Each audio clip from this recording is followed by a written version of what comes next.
Welcome back to the Vybrational Podcast. We're continuing our exploration of a challenge many professionals quietly carry. I can't shut it off. Today, I'd like to talk about something that often surprises people. Many high achievers don't actually struggle with relaxation. They struggle with what relaxation means. Because for some people, relaxing doesn't feel peaceful. It feels irresponsible. The strange discomfort of doing nothing. Imagine it's a Saturday morning. Nothing is scheduled. Nobody needs anything from you. You finally have a chance to rest.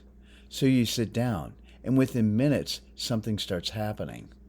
You think about the garage, the yard, the project you've been postponing, the email you forgot to send, the meeting coming up next week, the bills, the future. The problem isn't that these things are urgent. The problem is that stillness has created space, and the mind rushes in to fill it.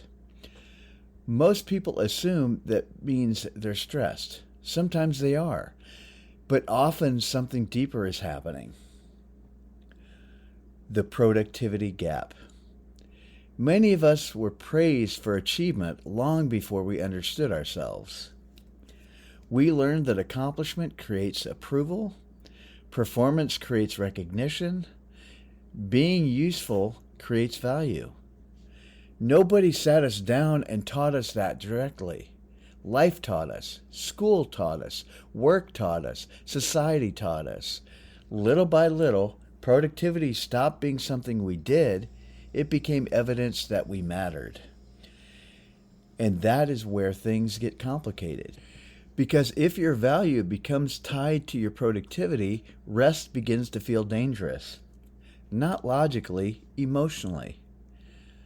When safety and productivity become entangled.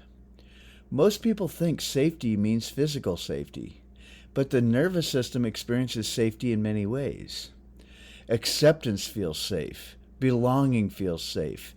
Competence feels safe. Predictability feels safe. Achievement can feel safe. Over time, many high performers begin using productivity as a source of emotional security. As long as they're moving, they're okay. As long as they're solving, they're okay. As long as they're progressing, they're okay.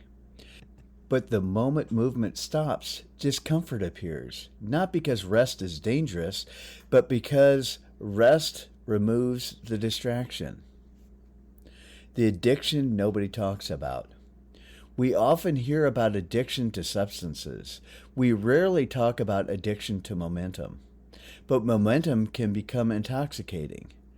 There is always another goal, another challenge, another project, another level, another accomplishment.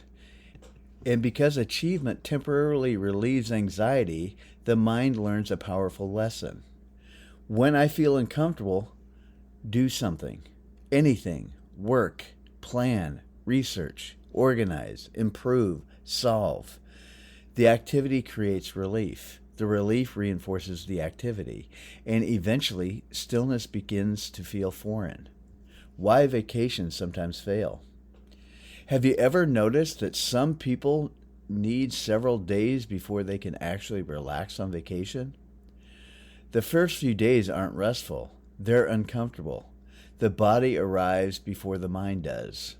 The nervous system is still running yesterday's programming, still scanning, still preparing, still anticipating. It takes time for the system to realize we're safe.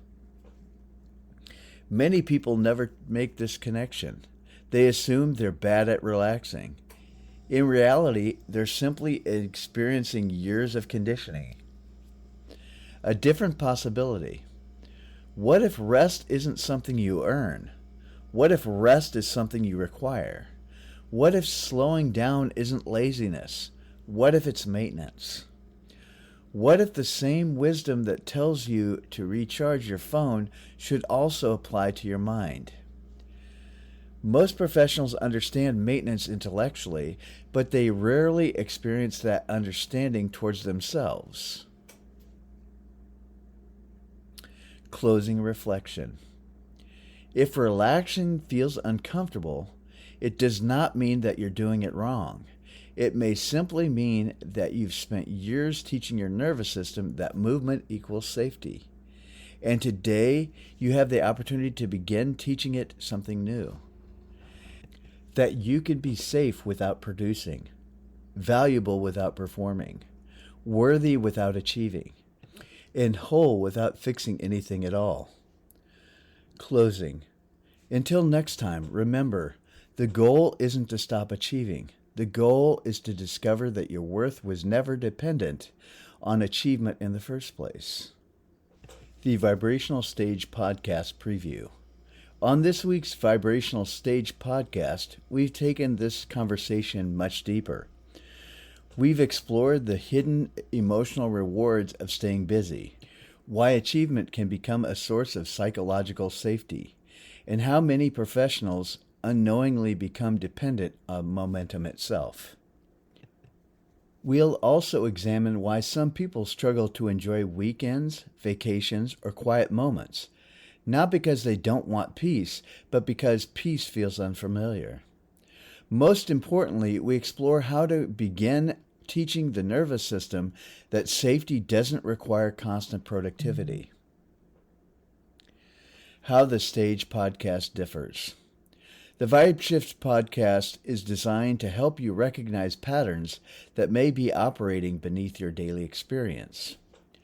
The Vibrational Stage podcast goes deeper into the emotional conditioning, nervous system dynamics, and awareness-based shifts that can help transform your relationship with those patterns.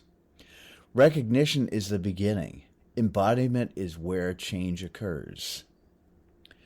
Continuing the conversation. Listen to the Vibrational Stage podcast. You can follow the link in the show notes. And if today's episode resonated with you, you'll want to join us as we explore why slowing down can feel so uncomfortable and why that discomfort may have less to do with laziness and more to do with safety. I'll meet you over at the Vibrational Stage podcast.